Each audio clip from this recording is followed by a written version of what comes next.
You pull it out again. That same small plant, right near the edge of your garden bed. It looks soft, simple, easy to remove. A week later, it's back. 2 weeks later, there are more. By the end of the season, it feels like you've been fighting the same plant again and again, with no real change. And yet, year after year, it returns, almost as if it belongs there.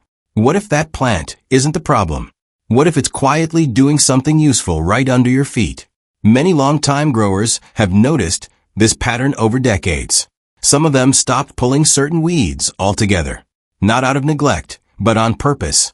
If you've been removing these plants for years, you're not doing anything wrong. Most gardeners were taught to clear them out as quickly as possible. But there's something important happening here. And once you see it, your whole approach to gardening can become easier. Before explaining why this worked, it helps to understand what these plants are really telling you. When a plant keeps coming back, it's not random. Nature doesn't repeat things without a reason. That small weed appearing again and again is often responding to the condition of your soil. Not just sitting on top of it, but reacting to what's happening below. Some soils become hard and tight over time. Some lose nutrients. Some hold too much water, while others dry out too quickly. And certain wild plants are very good at sensing these conditions.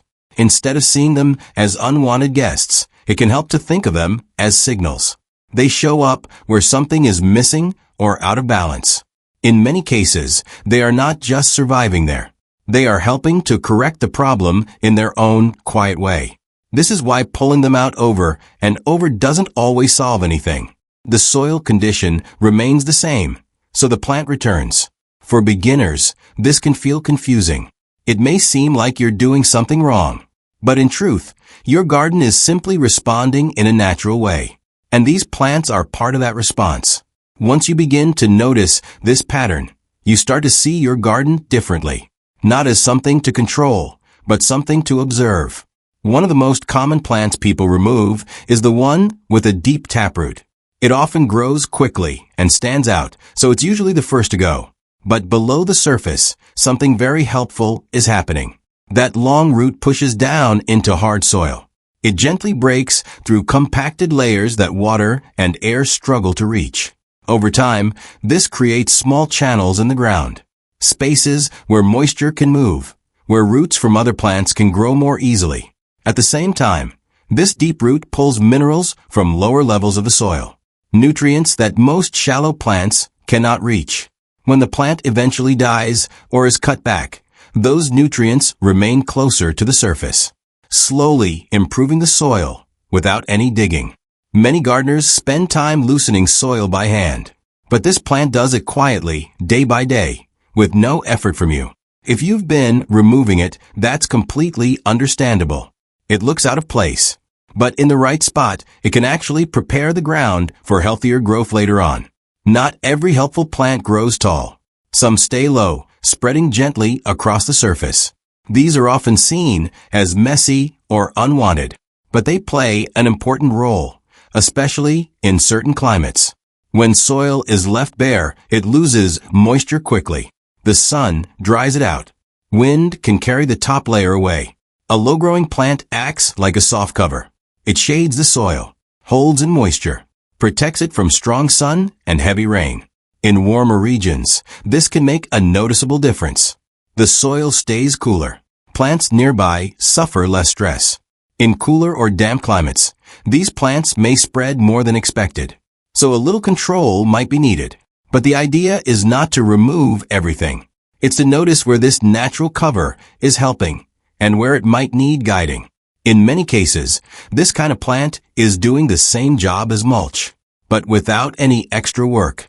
Another surprise for many gardeners is that some of these plants are not just useful, they are edible. One of the most common grows quietly along paths and garden edges.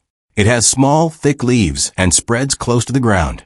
It may not look special at first, but it contains nutrients that many cultivated vegetables also provide. For generations, people have gathered and eaten these plants in simple ways, fresh in small amounts or lightly cooked. Of course, it's important to be careful. Not every plant should be eaten. If you ever consider using a wild plant, take time to confirm its identity clearly. A local guide or trusted source can help. There's no rush with this. Even just knowing that these plants exist can change how you see your garden. Instead of pulling everything out quickly, you begin to pause, to look more closely. And that leads to an important shift in understanding. Not all weeds are competing with your garden. Some are supporting it. They help improve the soil over time. They attract insects that benefit your plants. They protect empty spaces from damage. When everything is removed at once, the soil is left exposed. The natural balance becomes weaker. But when certain plants are allowed to stay, even for a while, they contribute to a healthier system. This doesn't mean letting everything grow freely. It simply means observing before deciding. Some gardeners call this selective weeding, choosing what to remove and what to leave for a time. It's a quieter way of gardening. Less force, more awareness. And often, it leads to stronger, more resilient plants in the long run. There are also small flowering weeds that many people overlook. They appear briefly, especially in warmer months. These flowers attract bees and other helpful insects, creatures that play a role in pollination. Even a few of these plants can bring life into a garden, supporting fruiting plants without any extra effort. At the same time, their roots interact with the soil in gentle ways, adding to the diversity of life below the surface. When all weeds are removed completely, these small benefits disappear as well.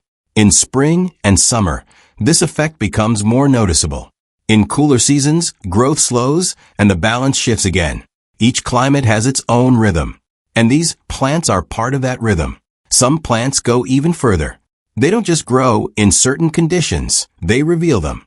You might notice a particular weed appearing only in one part of your garden, perhaps where water collects, or where the soil feels harder underfoot.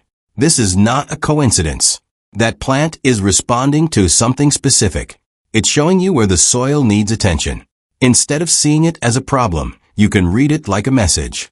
Over time, you begin to notice patterns, where certain plants appear and what that means.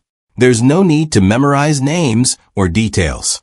Just simple observation is enough. This takes pressure away from gardening. You don't have to fix everything at once. You just begin to understand what your garden is telling you.